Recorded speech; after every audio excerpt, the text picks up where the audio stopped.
seals make up most of the bear's diet, and to find them, she must lead her youngster out onto the ice for the first time.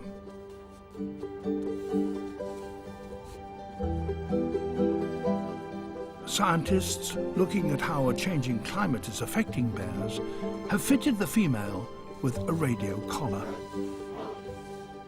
The ice here is thinner, and she must spread her weight to avoid breaking through. For her cub, it's all just a game.